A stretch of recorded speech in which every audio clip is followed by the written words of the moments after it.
मैं सिर्फ आपकी पत्नी ही नहीं, किसी की बेटी भी हूँ। एक बार फिर से दोहराना, मैं सिर्फ आपकी पत्नी ही नहीं, किसी की बेटी भी हूँ। यह क्या बचपना लगा रखा है। अभिनव, ट्रेन का समय होने वाला है, आप अब उतर जाइए। मैं तुम्हें यहाँ समझाना चाहता हूँ कि तुम्हारी शादी हो गई है। इसका मतलब यह बिल्कुल भी नहीं कि तुम्हारी अपने घर से जिम्मेदारी ख़त्म। वहाँ तुम्हारे मम्मी पापा का शरीर बुखार से तप रहा है। तुम्हारा कर्तव्य बनता है कि तुम दोनों घर परिवार का बराबर ध्यान रखो।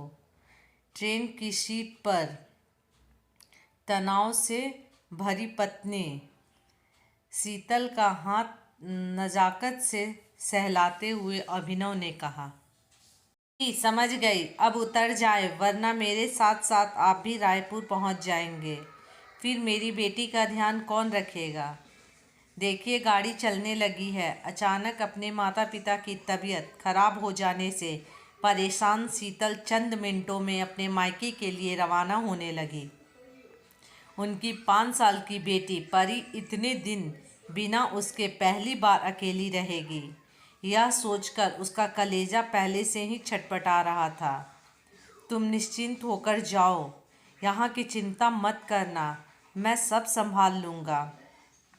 अभिनव पल पल चलती ट्रेन के साथ कहते कहते शीतल का हौसला बढ़ाते चले गए।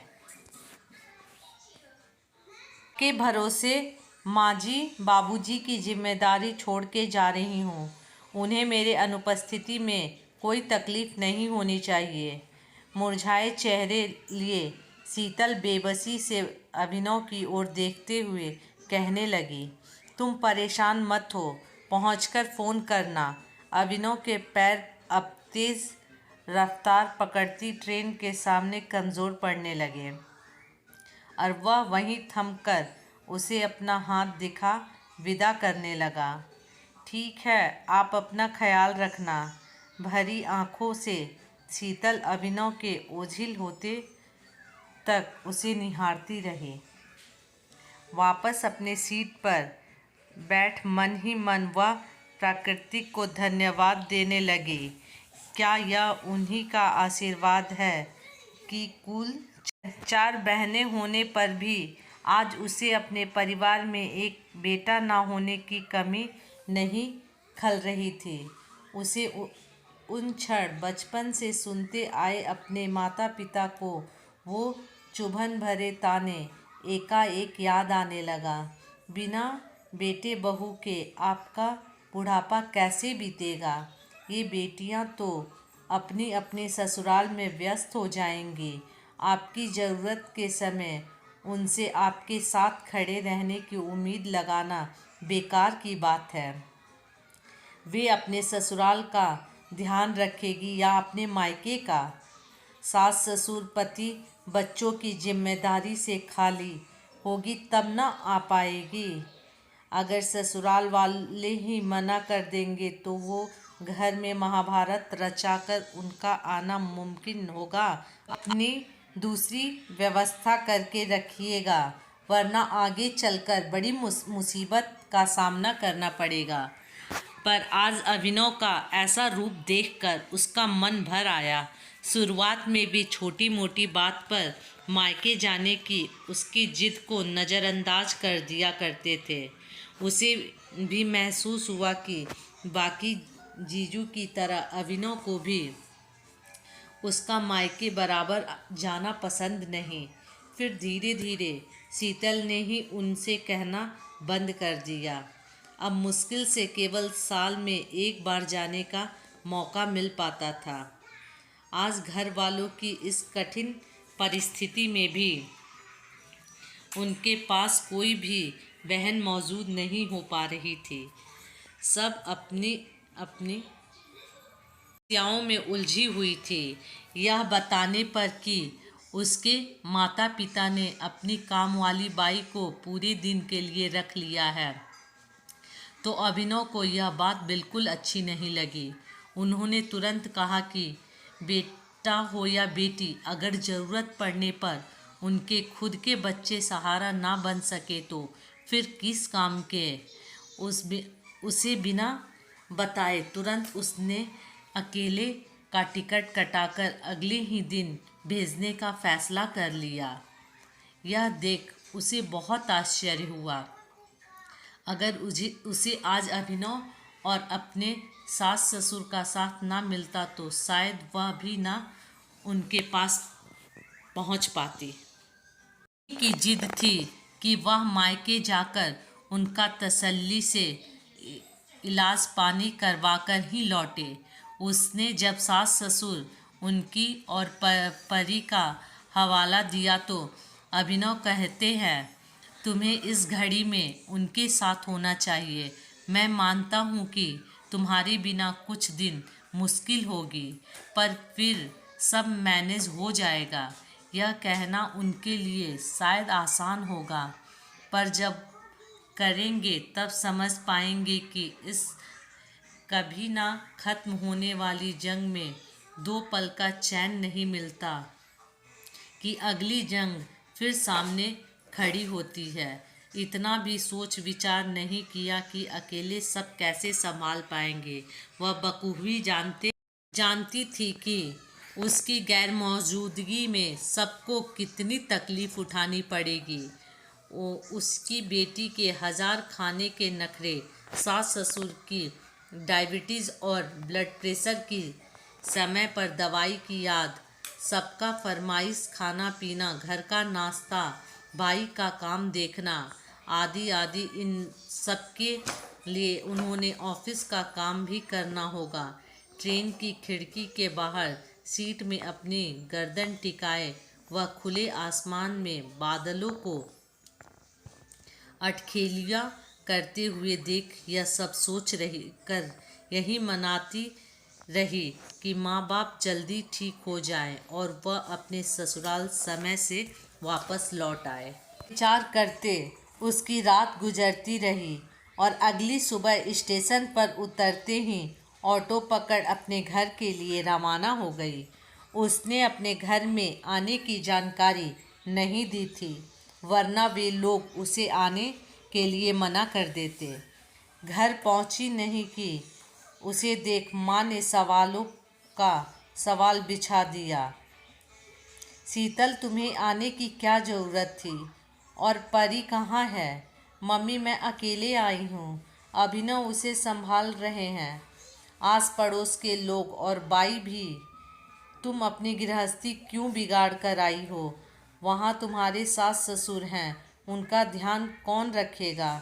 माँ, तुम चिंता मत करो, अभिनव है ना, वे सब देख लेंगे। एक मर्द से घर संभालने की उम्मीद करना मैं तो ना कर सकती।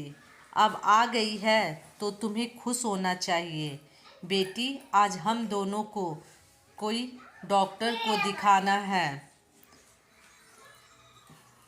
यहाँ से वहाँ अकेले ऐसी हालत में तुम्हारी माँ और खुद को लेकर कहाँ कहाँ भटकता। अच्छा किया जो सही समय पर आ गई। आप नहीं समझेंगे, माँ तो आने के लिए मना ही करेगी। शीतल को भी भीतर से लगा कि उसने यहाँ आकर एक नेक काम किया। कुछ देर आज उसे क्या क्या करना है उन दोनों के साथ प्लान कर वह अभिनव को फ़ोन लगाने लगी। हेलो, मैं आराम से पहुंच गई थी। तुम कैसे हो? माँ जी, बाबूजी और परी सब कैसे हैं? सब ठीक है, तुम यहाँ की चिंता मत करो। मैं ऑफिस के लिए थोड़ी देर में निकल रहा हूँ। सभी ने अपना खाना खुद निकाल कर खा लिया है। माँ ने बाई से सारा काम करवा लिया। बाबूजी खुद दोनों की दवाई निकाल कर समय से खाने की याद रख रहे हैं। और परी, तुम जैसा करती हो हम सबको अगली चीज़ करने की याद दिला रही है। हमारी बच्ची इतनी समझदार हो गई है, यकीन नहीं होता। शीतल मुस्कुराती हुई आश्चर्य से कहने लगी, तुम ना जाती तो पता ही न चलता कि यह लड़की बिना कुछ कहे या टोके अपने सभी काम खुद से कर सकती है। और तुम विश्वास नहीं करोगे, आज उसने बिना नखरे के कद्दू की सब्जी अपने हाथों से खाई है। जो सुधार मैं महीनों से नहीं कर पाई, वह आपने एक दिन में ही कर दिखाया। मान गई आपको। तुम्हारा धन्यवाद। मैंने कहा था ना, सब मैनेज हो जाएगा। अब तुम जब वापस आओगी तो सबकी आदतें बिल्कुल ऐसी ही रहने देना। तभी अपना टीचिंग जॉब वापस चालू करने की सोच सकती हो। आपने सही कहा, सब ऐसा ही चलता रहा तो जल्द शुरू कर पाऊंगी। चलो, तुम ध्यान रखो, वहाँ मुझे ऑफिस के लिए देर हो जाएगी। ठीक है। अभिनव की बातें सुनकर मानो उसके मन में से बहुत बड़ा बोझ उतर गया हो। वहाँ सब अपने पति को अच्छे से संभाला हुआ पाकर वह अपने आप निश्चिंत होने लगी। आज अपने पति के प्रति अलग सा प्यार और झुकाव होते उसे महसूस हुआ। सभी डॉक्टर को दिखाकर रात हो गई। यह अच्छा रहा कि कुछ बड़ी बात नहीं निकली। बस 2 हफ्ते की दवाइयाँ और आराम भर से उनके जल्दी ठीक हो जाने का आश्वासन पाकर वे सब कुछ बहुत खुश हुए। वहाँ कुल 10 दिन बिताने के बीच शीतल को अपने बचपन के वो सभी क्षण याद आ रहे थे, जब कभी वे बहनें बीमार पड़ती या चोटिल होती थी और कैसे उनकी माँ दिन रात सेवा में लगी रहती। पिता नियम से काम पर जाने से पहले उन्हें कड़वी दवाई के घूंट बड़े प्यार से पिलाकर जाया करते थे। तब उन्हें उनके साथ और प्यार की कितनी ज़रूरत थी। उनके बिना वे जीवन की कल्पना भी नहीं कर सकते थे। वहीं वे शीतल को एकाएक अपने सक्षम पाकर और इतने संवेदनशील दिल का दामाद पाकर बहुत खुशी महसूस कर रहे थे। यह बात तो पक्की थी कि बिना उनके सहयोग व आश्वासन के बगैर कोई भी अपना घर बार इतने दिन ऐसे छोड़कर आने की हिम्मत नहीं जुटा सकती थी। कुछ दिन बाद उनकी तबीयत सुन आसपास के रिश्तेदार और समाज के लोग एक के बाद एक उनसे मिलने घर आने लगे। शीतल को बिना बिटिया के मुस्कुराते हुए देख उनके साथ हर पल साये की तरह मौजूद पाकर सब हतप्रभा रह गए। सब उसके तरह तरह की पूछताछ करते नहीं थक रहे थे। सभी सवालों की झड़ी के जवाब देकर उसे पता नहीं क्यों भीतर ही भीतर ऐसा पति पाकर सम्मानित महसूस हो रहा था। क्या एक पति का ऐसा हृदय दिखाना क्या इतनी बड़ी बात है? वैसे देखा जाए तो पीढ़ियों से यही काम एक बहू आजीवन बड़ी निष्ठा से करती आ रही है।